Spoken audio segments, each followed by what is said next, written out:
Now, staying with parliamentary issues, former Home Affairs Minister Malusi Gigaba has resigned as a Member of Parliament. Gigaba's resignation as MP comes 2 days after he quit his ministerial position.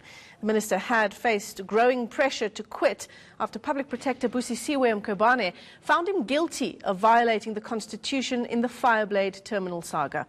Now, he'll no longer have to answer to Parliament's Ethics Committee for violating the Executive Ethics Code. Let's get you some response now to the story. We're joined by the ANC's caucus spokesperson, Nonxeba Mhlawuli, joins us on the line now. Nonxeba, thanks very much for your time. Your response to this resignation by Malusi Gigaba, we received the statement from Parliament at around 11 o'clock this morning.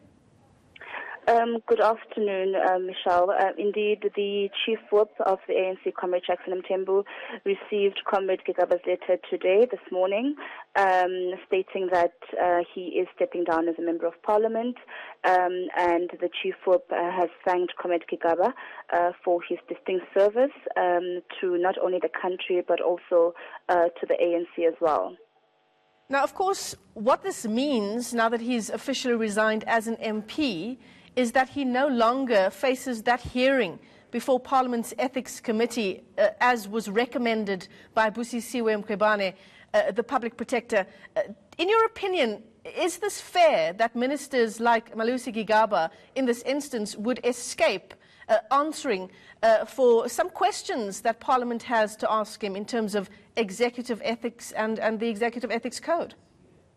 Well, as you stated, that you would know that the Speaker receives the letter from the Public Protector, who, when the Speaker then referred the letter to the Ethics Committee. The Ethics Committee hadn't actually set yet to deliberate on the matter, and now that Comrade Gigaba is no longer a Member of Parliament, it would essentially mean that he no longer that no longer applies to him.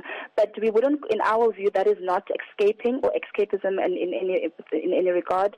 In our view, Comrade Gigaba has made an assessment of what has happened, and following his assessment, he then took a decision, which is what has happened this week, to not only step down from cabinet but also to step down as a Member of Parliament. And we think that he made that decision in the best interest not only of the ANC that deployed him to Parliament, but also the country at large. He has stated himself that he intends on contesting the report, and if he so wishes to take that action, we will see what happens with that process. But as far as we are concerned, we are of the view that he made an assessment of what has happened and took a decision that it's best, not only in the interest of the ANC that deployed him to Parliament, but also that of the country, that he step aside, or that he step down as a Member of Parliament. And the Chief Whip has expressed his appreciation for that and has said that that is quite good of him as a cadre of the ANC. And surely he made that decision as well in his own best interests. Well, I mean, I can't speak on his behalf. We just speak on behalf of the ANC caucus. And possibly he made an assessment of what was best, not only for himself, but for the country and also for the ANC. And he came to the determination that these actions that they've taken this week is in the best interest of everyone. And as the ANC, we fully support him in that regard. I mean, as the ANC, if his conduct was questionable when he was part of the executive, should he escape those questions that should be put to him by the governing party by merely resigning? That is my question to you.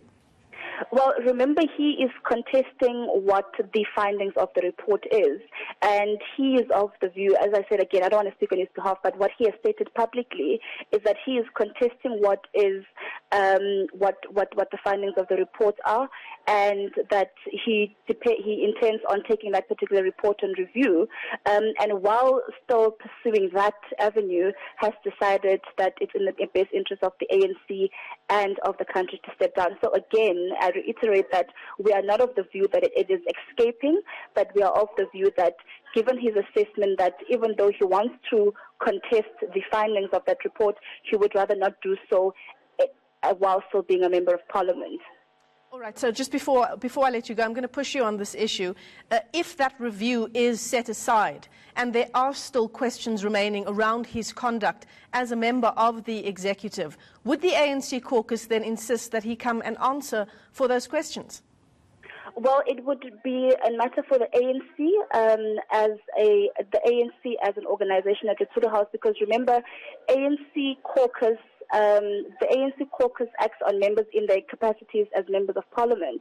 And if Comrade Malusi Gigaba, in his capacity as a deployee, would have done X, Y, and Z and would have been found guilty of X, Y, and Z, then the party that deployed him, which is the African National Congress, would definitely have to then act against him in that regard, if that were to be the case.